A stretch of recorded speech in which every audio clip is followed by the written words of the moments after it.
Good morning, everyone. It's my pleasure to welcome you all to this panel discussion hosted by the Cyber Incident Response Team Division as we celebrate National Cybersecurity Awareness Month and the 10th anniversary of the CERT Division. Throughout this week, under the theme Citizens and Communities, we have hosted two engaging sessions, one on personal cyber hygiene and another on scams and phishing awareness.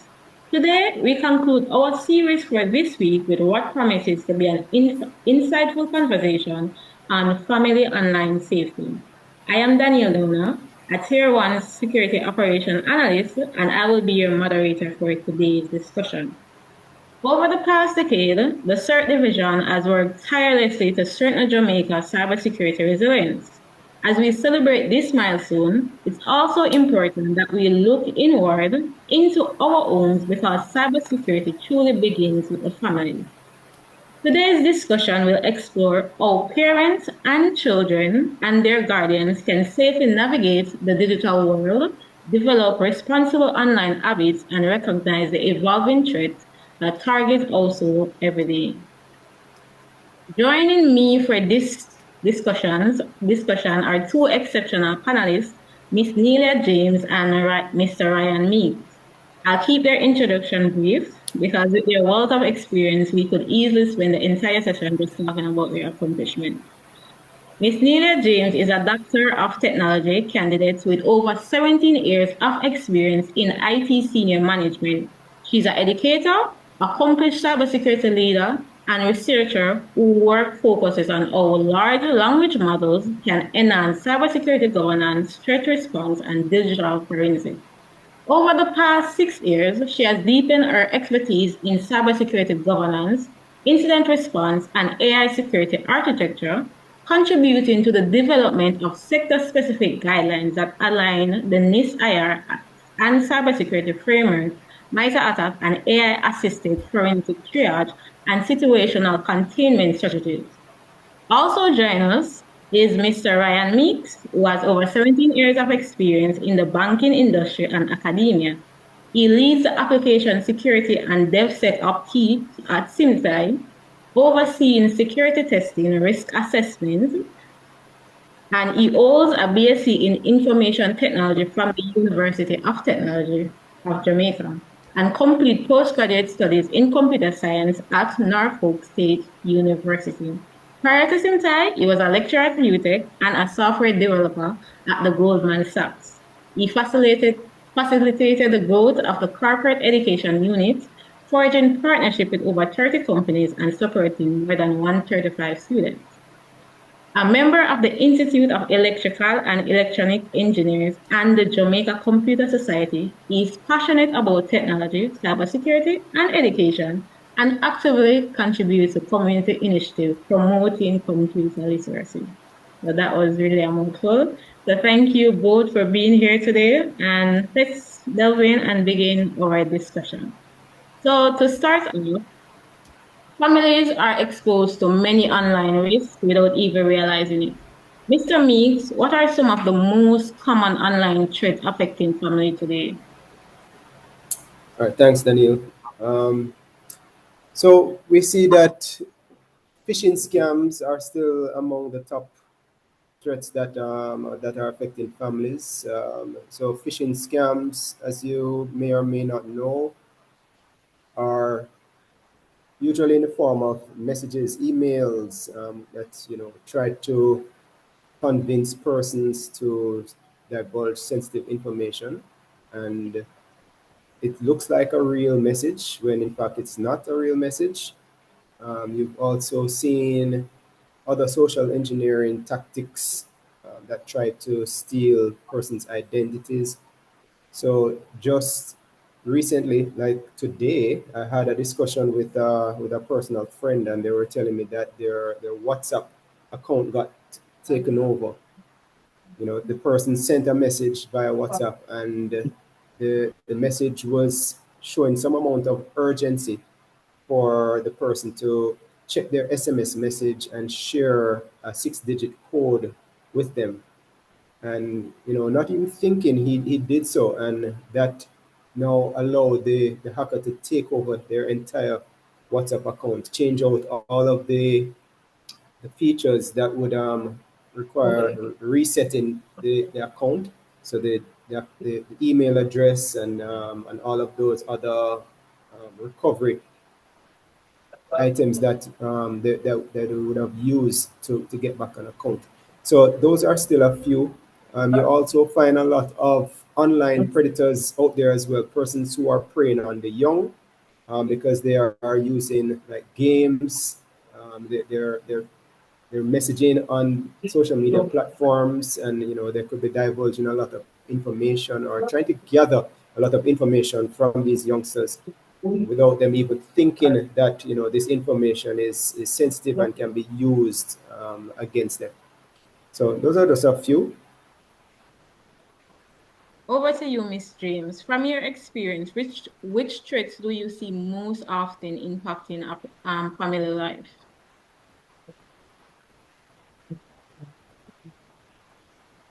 I will agree with Mr. Mace that phishing and social engineering and the oversharing of data, personal information, are very, very prevalent among the threats to persons and especially to our children and our young people.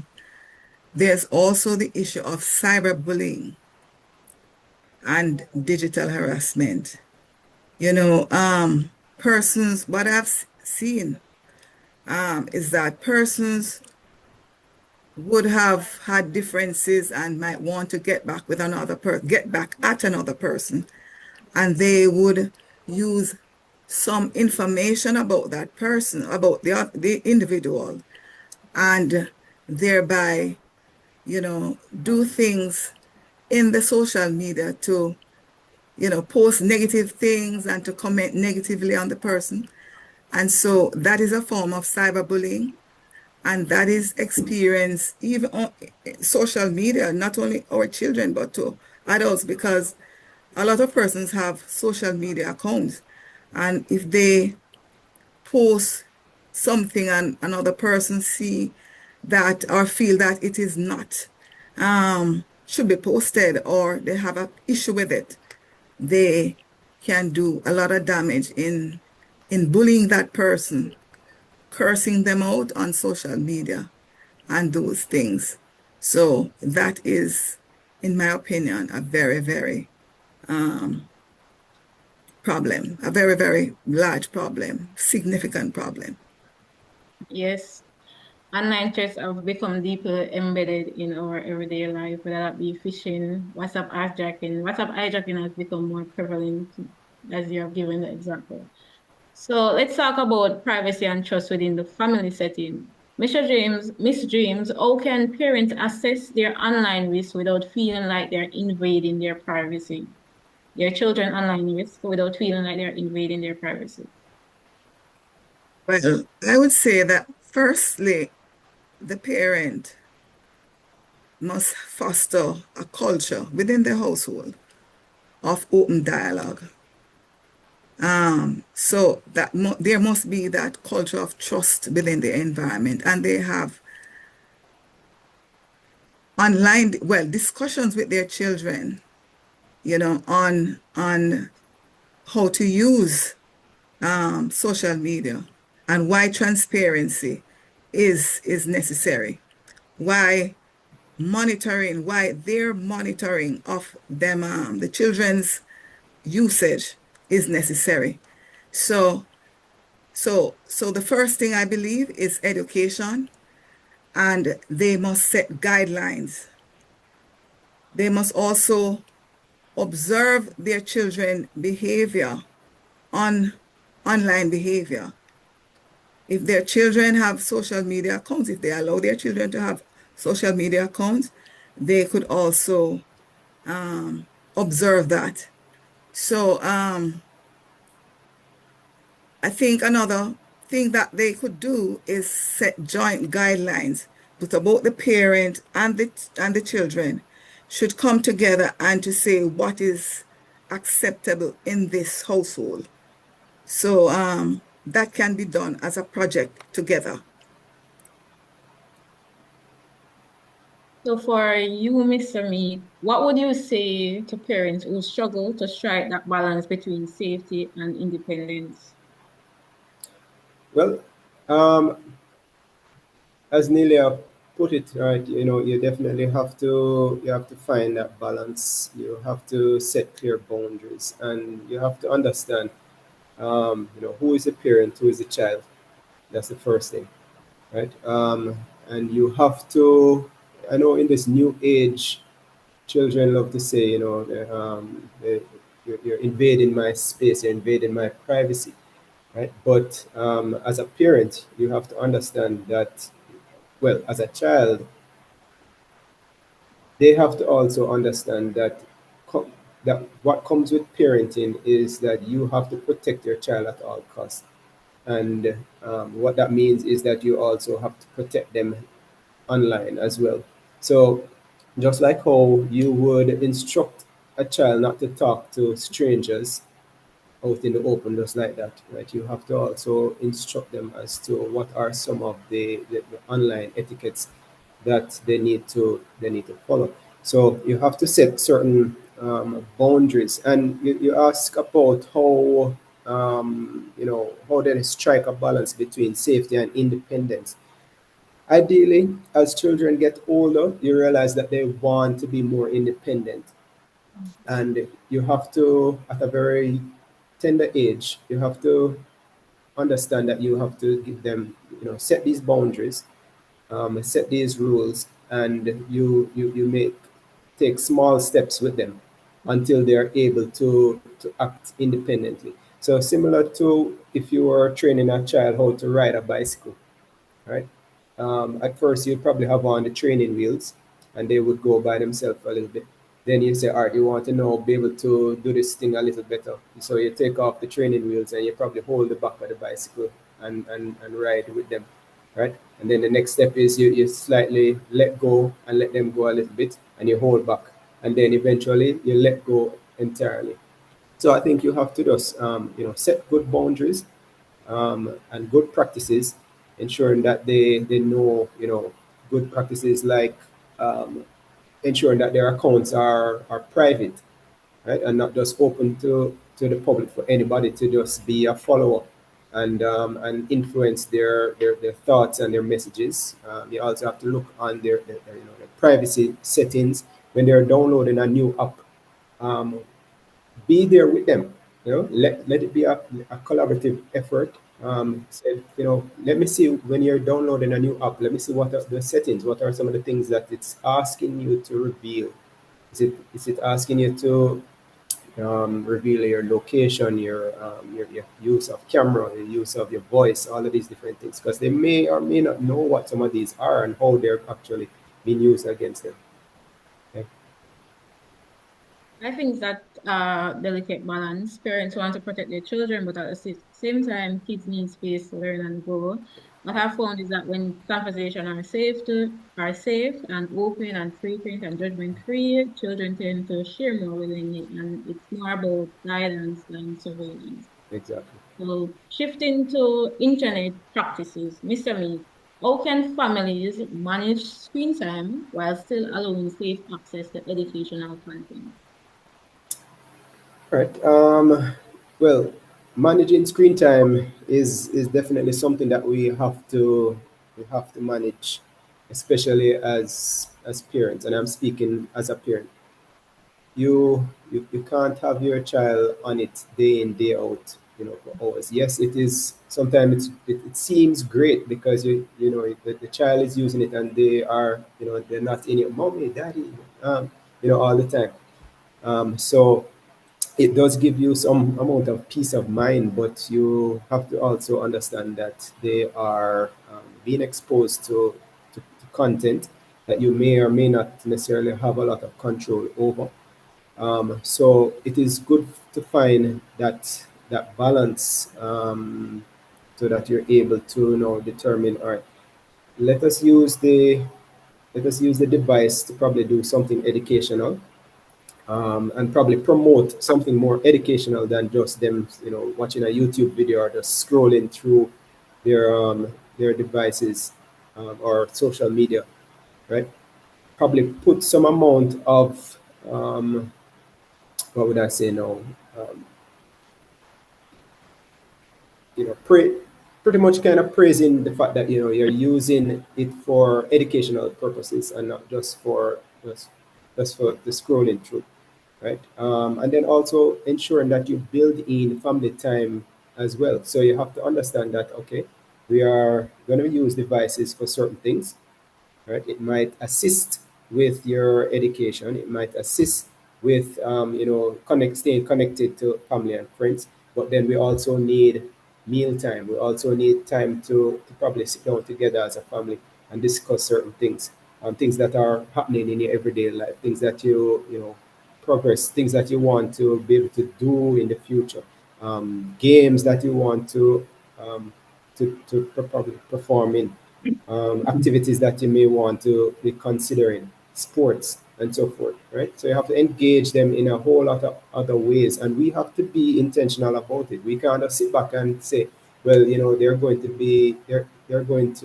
be involved in these discussions by themselves or with their friends. You have to engage them in those discussions and strike that balance. Completely agree with you. Screen time doesn't always have to be negative. It's really No, about balance. Family can turn screen time into share time. For example, watching documentaries together, yes, exploring digital creative apps. When the online experience is structured and shared, it became healthier and more meaningful. correct. Miss James, let's talk about parental controls and filters. What role do these play, and do you think they are truly effective? Can you repeat that for me, please? So we are moving on to parental controls and filters. What role do these tools play, and do you think they are truly effective? Well, there are a plethora of tools out there to assist parents, as you had indicated, which they're classified as parental control or monitoring softwares or screen time limiters or privacy filters. They play a good enough role, but I think education, in their proper usage is very, very critical. Um, for example, the digital safety tools. These tools act as digital training wheels. They help the parent to manage access time, track activity, and protect against inappropriate or harmful content while the children learn responsible habits. Um, I think that overall, the strengths and benefits of these tools that they encourage healthy boundaries and time management. They protect children from exposure to harmful content, and they allow the parents to identify from early what some of the risk and the intrusion that is out there, and they help families align digital use with the shared values and routine. So there are also risk to them because tech savvy children, they can find ways around these restrictions. So parents have to be very careful when they're implementing these things, because if a child is more tech savvy than the parent, then the child can get around the parent, a lot. So they will have to manage it within their sphere of knowledge. For example, if a child is very tech savvy and can easily go around these things, what the parent can do is to allow the child to, set times when the parent is around and for internet usage, so they can schedule time so that you know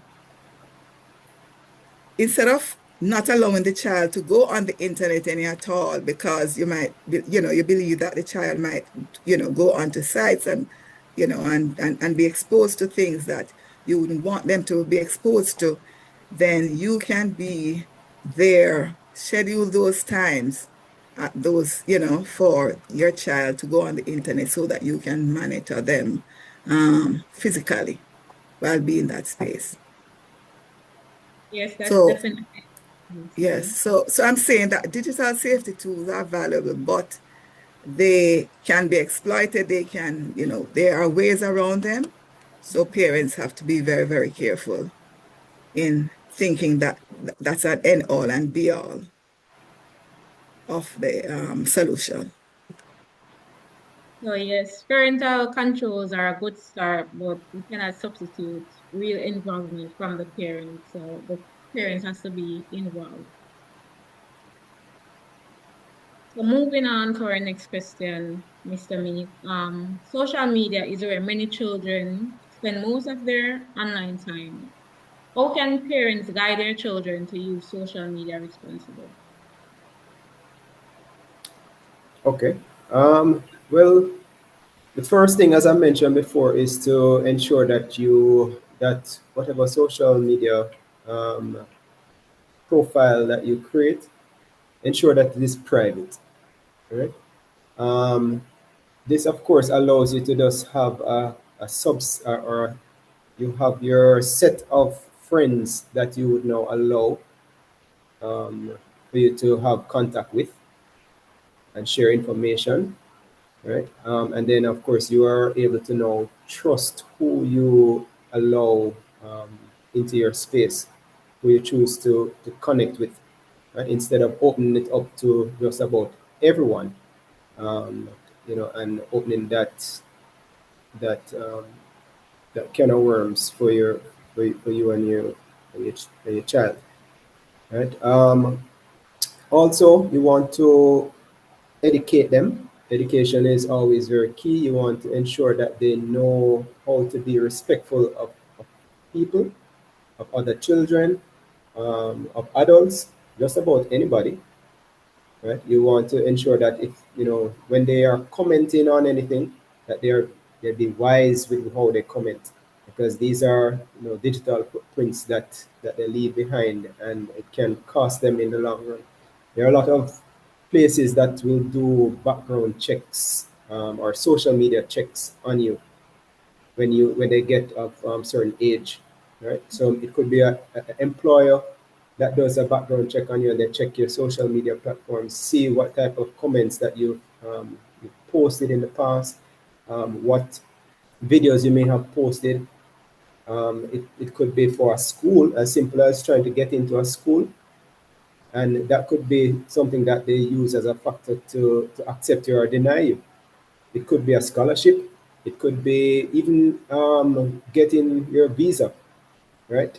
We see a lot of restrictions now taking place with renewing U.S. visas. So even posting certain things online can affect you getting back your visa.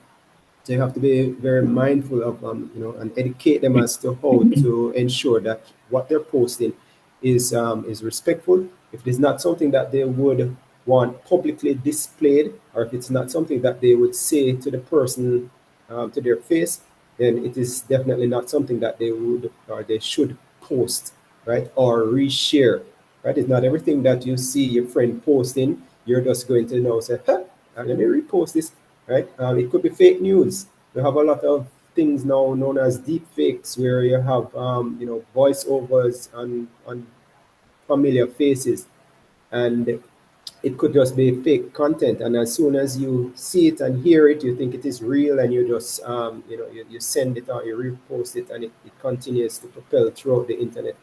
You don't want something like that happening, so you want to ensure that you think before you actually act or before you post, right? So yeah, those are a few um, ways in which to educate children how to use social media responsibly. Yeah, the internet does have a long memory. I think families should normalize talking about what's appropriate to share, what's not. Even a simple family rule like think before you post and go a long way. Mr. Meek, you mentioned before about gaming. So this question is for you. Um, so we know that gaming and messaging play a big part in our children's lives today. What precaution can family take when using these platforms So gaming platforms in particular is the question, and messaging apps as well? and messaging one. Sorry, Apps. and messaging apps. Yes. All right. Again, you have to be very mindful of some of the settings of these applications. So I'll touch on gaming first. So you download these games. You have to be very mindful of what are some of the settings that these games will ask your permission, right? The settings that it will ask for you to enable. So it may even enable your location for whatever reason, right? Is it very relevant to play in the game? Right? You have to be very mindful because it could be a case where your location is exposed and it now leads someone, a stalker, for instance, right? Suppose it's a predator of children and they want to know where you're located, right? Where you live, right? That information, if it is divulged, it can give that person the information that they need, right? Messages, for for that kind of application, now you again want to ensure that children are very mindful of what they are trusting. So I used the example earlier of the WhatsApp. Well, this was not a child. This was a grown individual who is tech savvy. So I'm not going to exclude tech savvy persons because anybody can fall trap to these type of attacks. Um, you have to be very wise when you see a request coming in for certain information. You have to stop, think, right? Because a lot of the times they try to play on, use urgency. Like, you know, this in this particular situation, they said that it was a voting for a contest, and they needed a person to vote quickly because the voting process was going to be up in 10 minutes, and they needed as many votes as they could get. So, it played on their urgency, and the person thinking they're being a good friend, is trying to do this task, and is trying to do it as quickly as possible, but they have to just be very wise. They have to think about what it is that they are sharing. Anything that is being requested of them, they have to ask why, and of course if they are unsure, ask their parent or ask an adult for some type of guidance. They're asking me to provide this information. Um, why do they need that? Or do you think it's safe? Right? Um, it could be, back to the gaming example, it could be that it's also asking for credit card information, right? As parents too, we shouldn't be attaching our bank cards to these applications and just allowing it to process these payments for these games, in store payments just like that, because that is also very risky. So quite a number of things that we can discuss, but I guess I'll stop it there.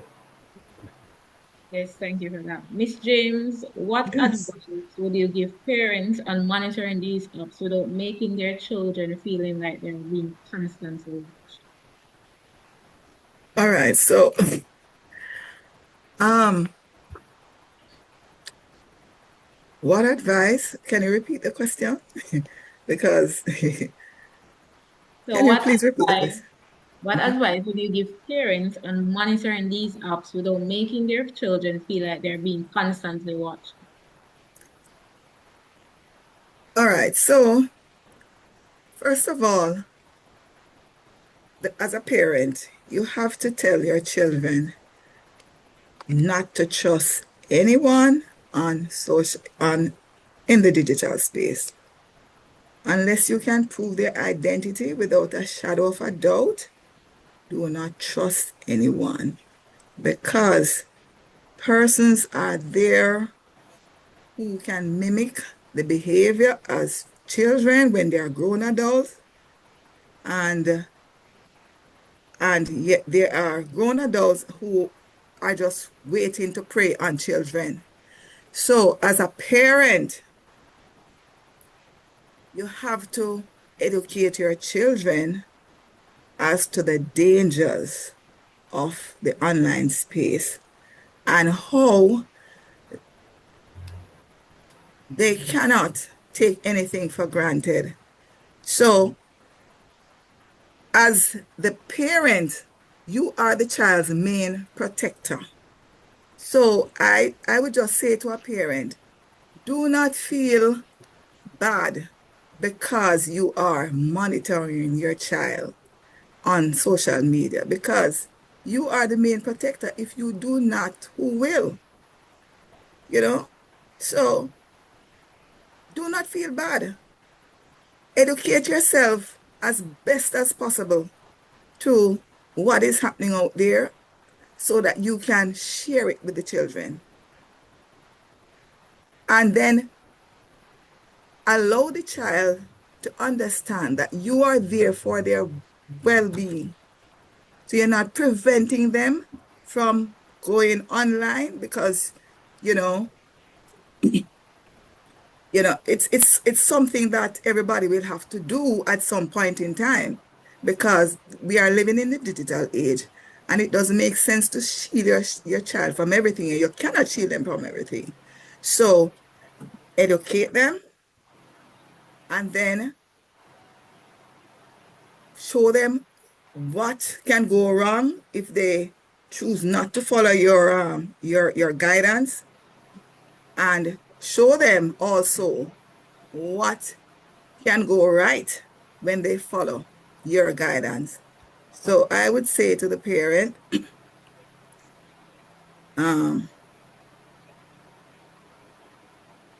let the child know that when they go astray, that you will withhold certain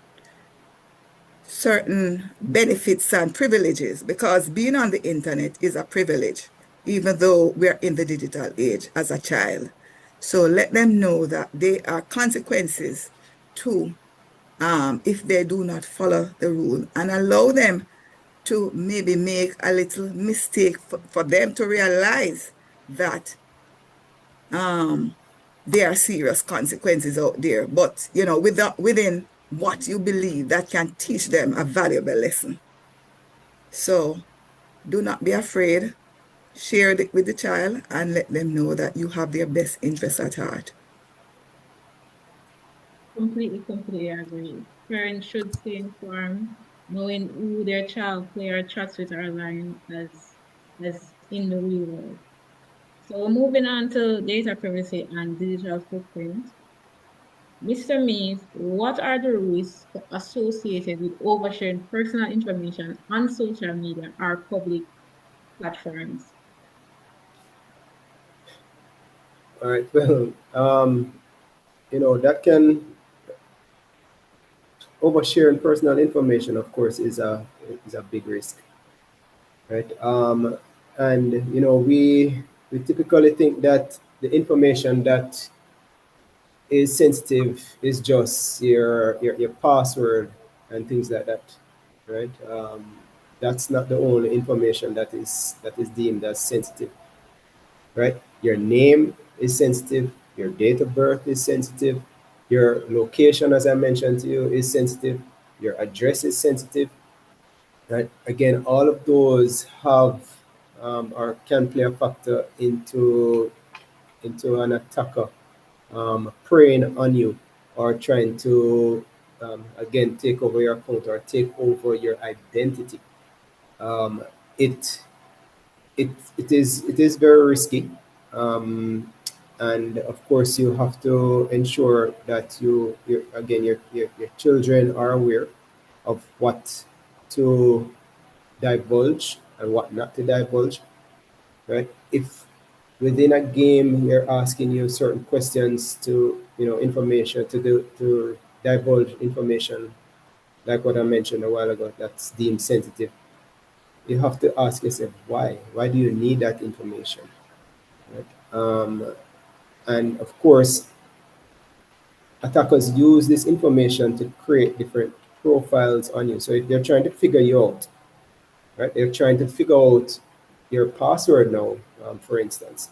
So you're not divulging your password, but you have no divulged your pet. You've divulged probably in some shape or form, your mother's maiden name without even knowing it, right? It could be as simple as what's your parents' name or account on Instagram, and you say, "Oh, it's that," and then the person now befriends the parent, and in befriending the parent, they probably see that the parent's maiden name was so and so. So now you have the person's mother's maiden name, right?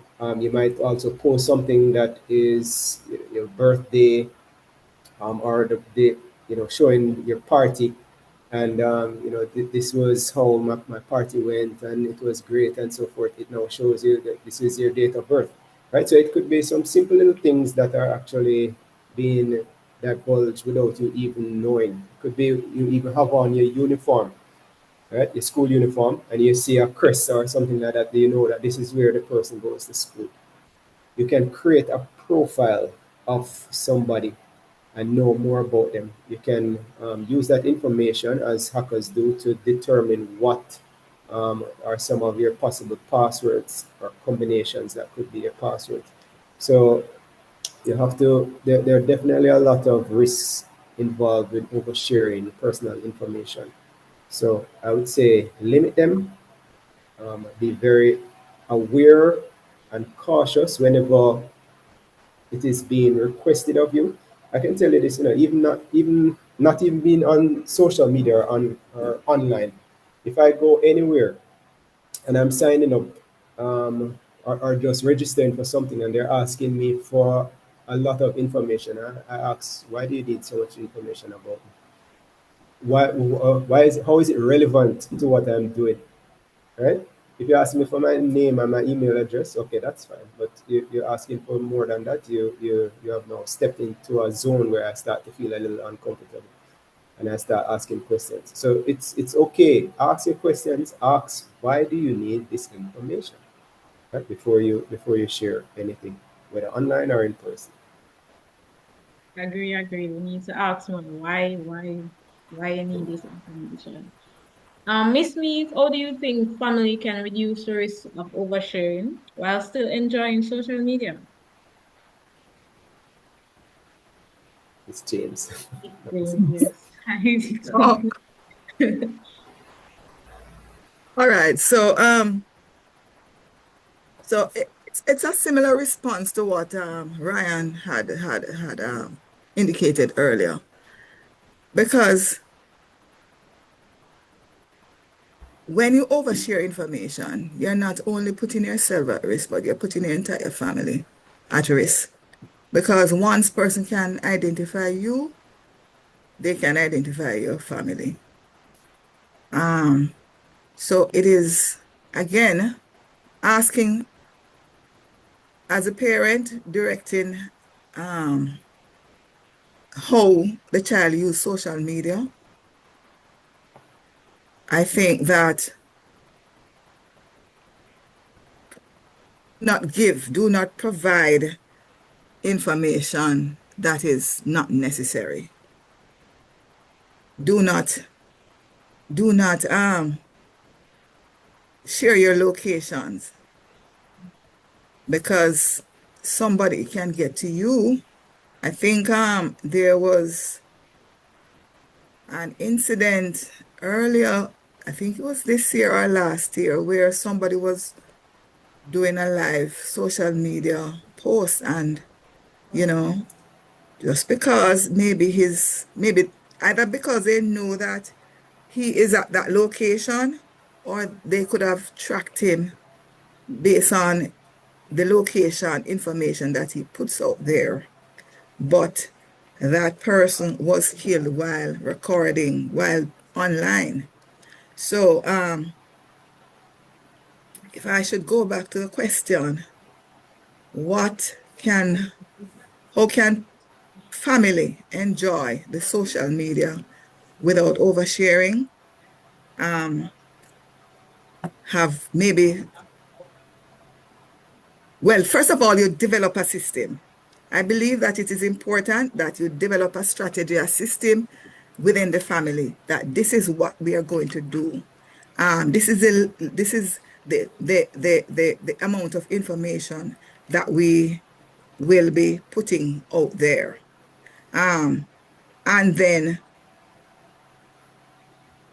the parents can model the behavior for the child, and so the child can be able to see the parent's social media account, and the parent can have free access to the child's social media accounts. And those are some of the ways that both all members of the family who desire to be on social media can have access to social media without oversharing and compromising their safety and their future.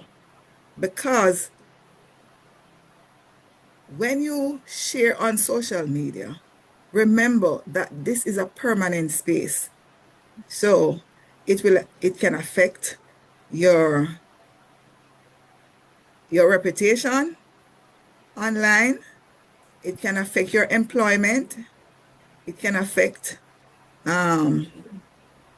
because normally one of the things that a person or a company will ask for is your social media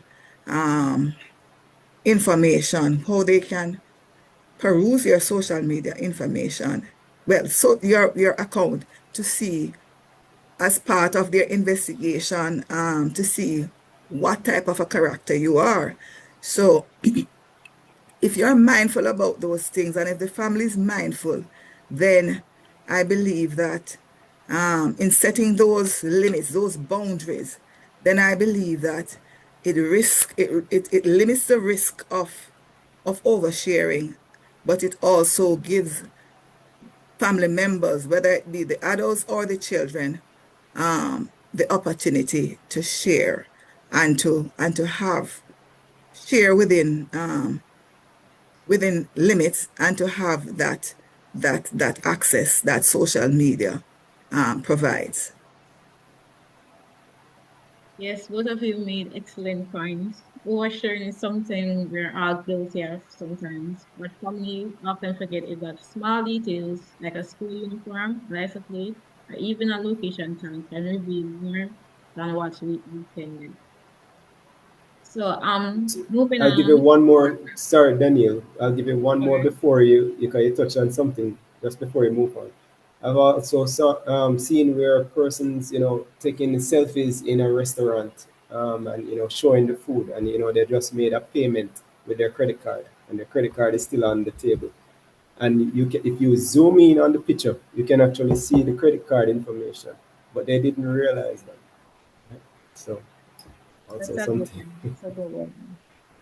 So in our first question, we mentioned about cyberbullying, and cyberbullying continues to be one of the biggest threats to young users. Miss James, what should family do if their child experience cyberbullying? Okay, thank you. For example, first of all, the parent have to educate the child for them to understand what cyberbullying is, what normal behavior on the internet should look like, so that they will understand when they are being bullied online. The second thing is to report it to them, the parent, because cyberbullying, I know in a lot of jurisdictions, whether it's in Jamaica or elsewhere, it can be, sorry, it can be a criminal thing. So So report it to you, and then the parent should, if it needs to be escalated, then report it to the authorities. So ensure that you capture that information, that bullying aspect, so that you have that evidence to show that you are being bullied. So we have to be very mindful. So, as just to reiterate, educate the child for them to know what is cyberbullying and what is normal behavior, and how do they know when they're being cyberbullied, and for them to capture evidence and report it, because it can be addressed, whether at the at person to person level, or it can be addressed by the authorities that is responsible for ensuring that persons are protected. Yes, yes. Mr. Mead, what role do you think schools and parents should play in handling these situations? As in Cyberbullying. cyberbullying situations. Yes. Uh, well, first thing is you have to, as Nelia put it, education is key, right? So one, I think this cyberbullying education should start as young as possible, right? In the schools, they need to have videos. They can play videos that kind of show what it means to be a cyberbully, because we take it for granted that people know what cyberbullying is, that children know what cyberbullying is. It could be that they just think they're playing, and playing rough. Some people play rougher than some. Agree? And it could be that they don't even know what cyberbullying is. So they are doing this act, and they don't even realize that they are the ones committing the act. So I think it is wise for everyone to understand what it means to be a cyberbully and what it means to cyberbully, to be on the giving end and on the receiving end. And as well, we also need to be very mindful that children in general need to learn at school and at home how to just be kind to each other, to be loving towards each other, right? This it most of the time it's the what comes out of a child is usually what comes out from within the home or within their environment, right? And if we are not very careful about what the children are exposed to, then they are going to grow up mimicking the actions of their surroundings. So from the home, we also have to foster that education and let them understand what it means to be respectful of others, and not to use these platforms as a way of venting their frustration or getting back at persons just because they did something to you at school. Because cyberbullying is, you know, it follows you. It's not just at school. You might be getting bullied at school, right?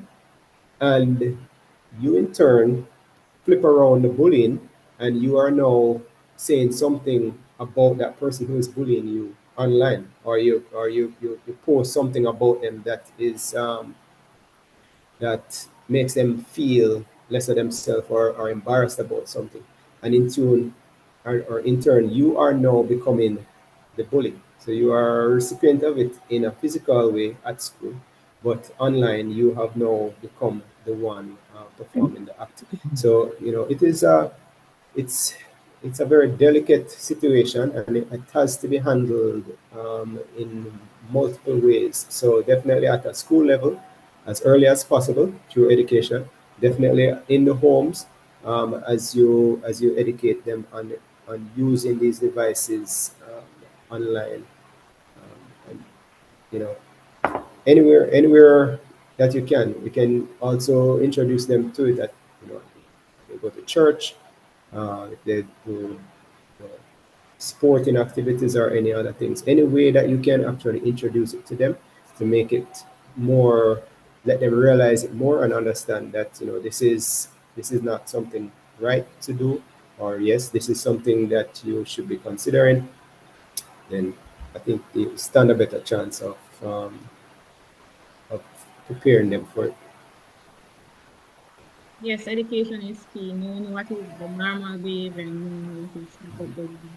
The cyberbullying can have lasting emotional effects. So, Mr. May, how can parents encourage open communication so children feel safe about reporting these harassment online, reporting online harassment?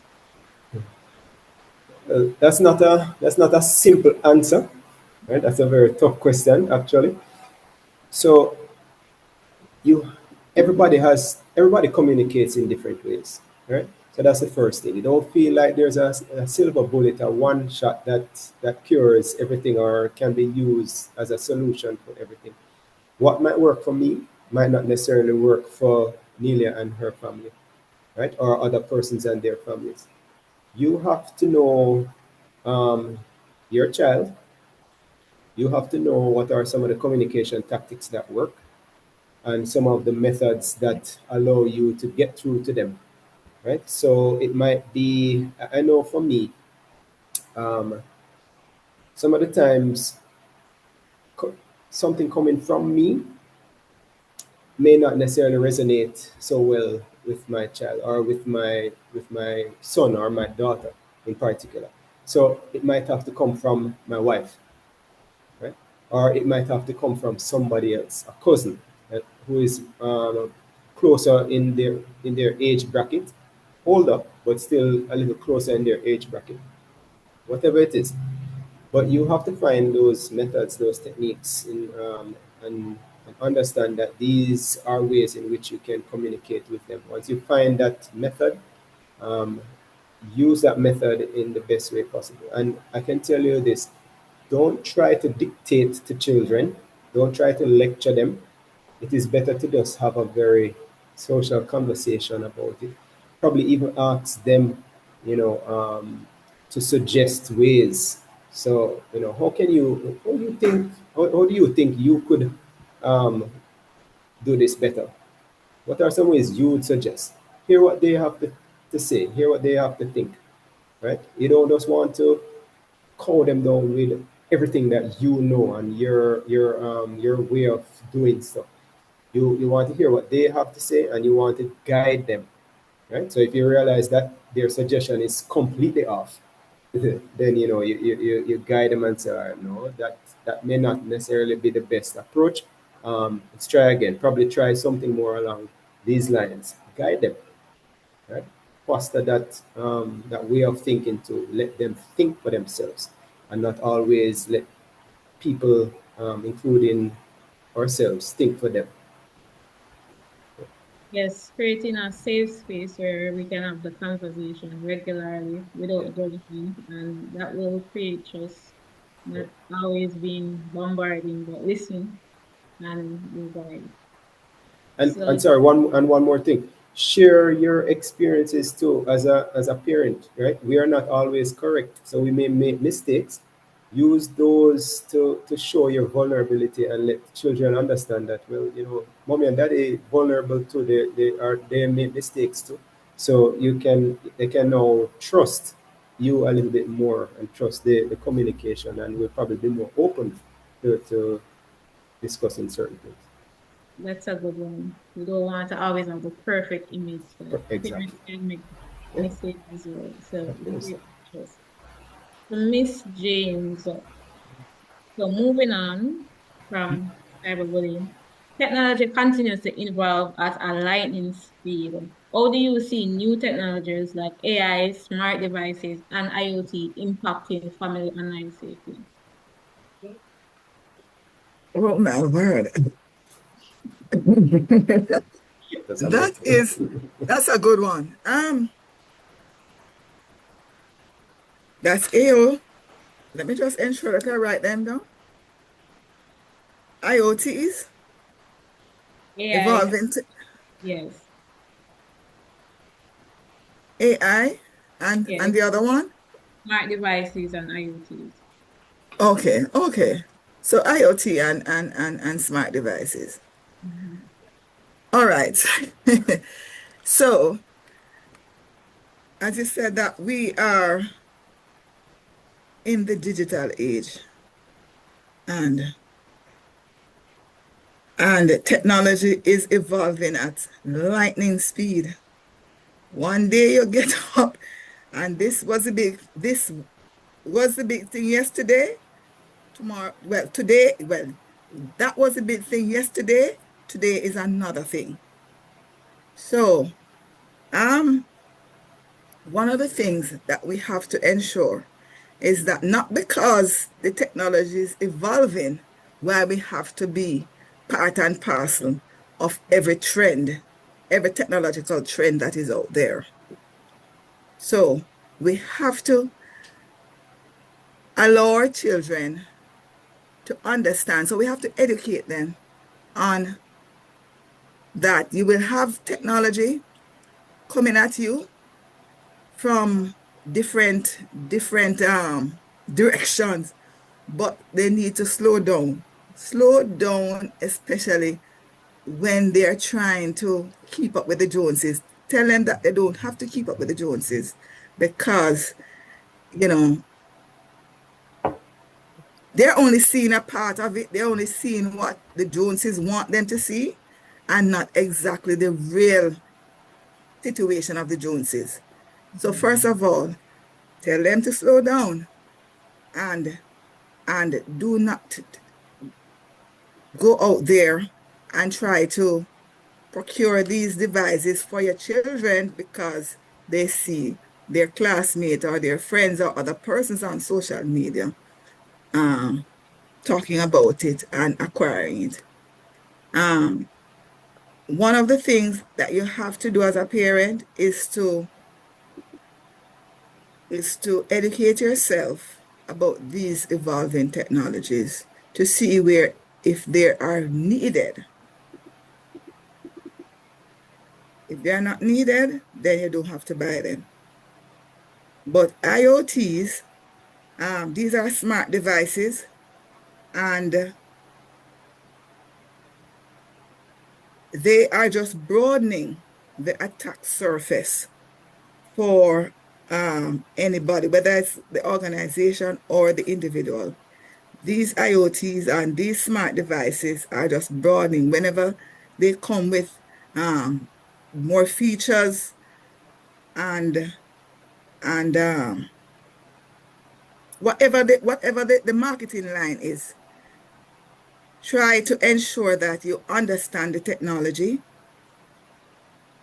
Remember that the settings are there to help you, to protect you from exploitation. So ensure that you understand how to maintain your privacy with these devices. Um, ensure that you have up-to-date software, up-to-date softwares. Ensure that the operating systems of these devices, if you need them and you acquire them, ensure that they are up to date. Your antivirus softwares, they are up to date. Your operating systems are up to date because these will help to protect the user, the parent, the child, whoever it is that are, who is using these devices. So those have to be some of the fundamentals in how you navigate this day and age of lightning speed technologies that is just coming at you. Slow down.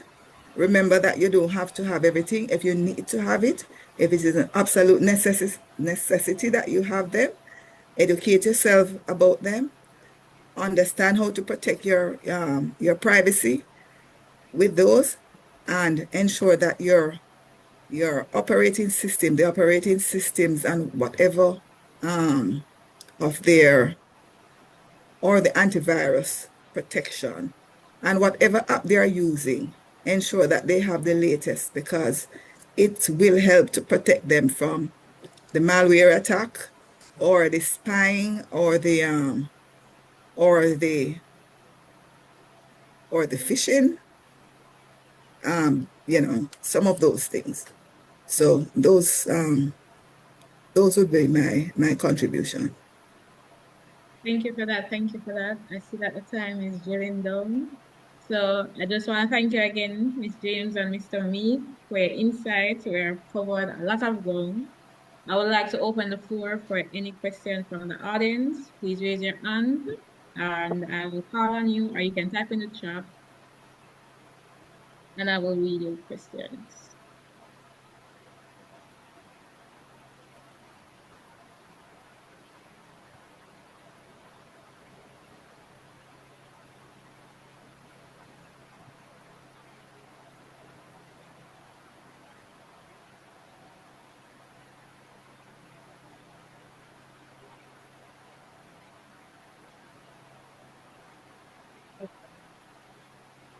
Any questions? This is it's a good presentation and question.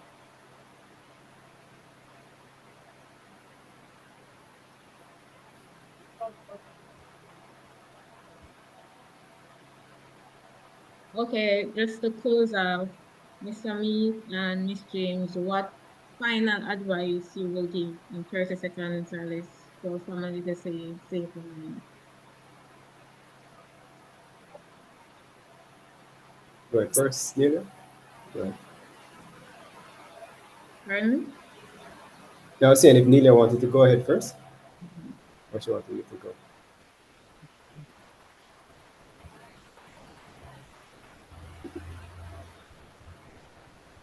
All right, I'll go. All right. Again, we can't stop stressing two things. I think we've heard it a lot today: education and communication. Right? We can't stop learning because it is always evolving. Right? Things are always evolving. Um, and I think there needs to be a good balance. Um, I think children, I think it's safe to say children can learn things technical at a very fast pace or faster pace in some cases, faster than adults. And adults have a better understanding as to what are some of the risks, right, and how to evaluate risk. So we have to have that almost like a perfect blend between the two, right? Let them come with their curiosity and their the things that they are learning from a technical standpoint, and we can now help them to assess risk and how to manage that risk properly, right? And then, of course, communication. It has to be something that is always a two-way street. We are communicating, and we understand how each person communicates, how we're able to communicate with each other in different ways. As I mentioned before, some persons um, may communicate differently with their children, opposed to other persons and their children. Know what works for you and your children, and just ensure that you're having fruitful and open conversations about what is happening in their personal lives, their online lives, and I think we'll be in a better place with those two combinations: education and communication.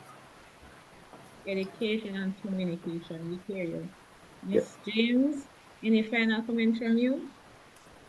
All right, so I will detail everything that Ryan has mentioned. Um, I will also add that this is a shared responsibility. Parents must understand that this is a shared responsibility, both between themselves and the children. That education can never ever be enough.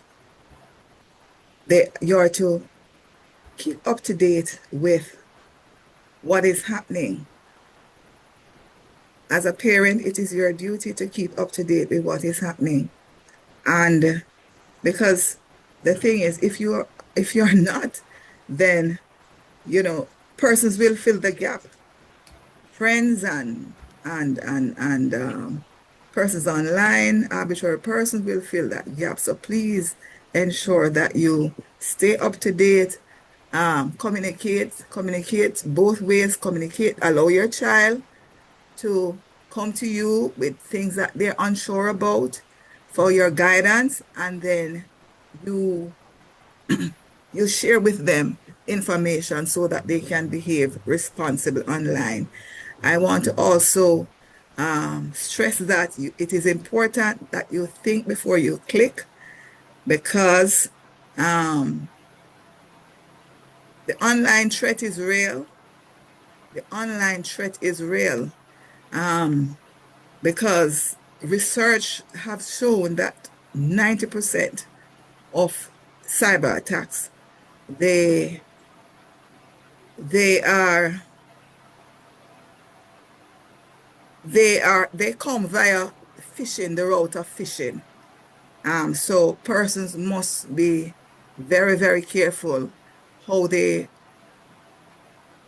engage with emails that they did not solicit, and do not click. When in doubt, ask for advice, ask persons who are more knowledgeable than yourself. And the final thing, that there are resources out there that you can utilize to, if you don't have somebody at hand to ask questions, there are some resources out there like, one moment. Yes, like, I just share that with you, some of the resources that you can use. StaySafeOnline.org and cybersmart.gov. And I think that if persons, even for our local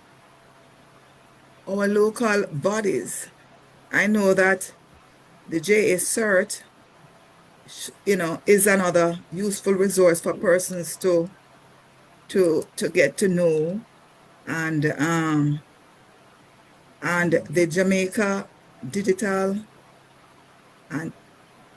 Technology and Digital Alliance, sorry. That's another local body that persons can seek out for assistance in trying to, because when people go home, they might not have access to experts. So those are some of the local entities that they can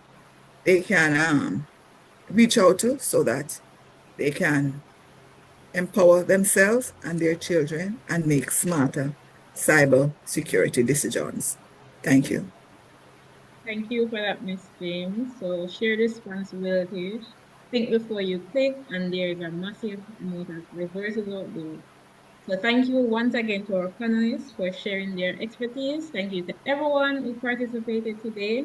On behalf of the CERT Division, we appreciate your engagement as part of our National Cybersecurity Awareness Month celebration on our 10th anniversary. Remember, online safety starts at home with education, communication, shared responsibility, think before you click, and a massive amount of resources. Let's continue to stay informed, communicate openly, and protect our families in the digital world. Thank you. Bye. All right, everyone. Bye, everyone. Thank you. Bye-bye.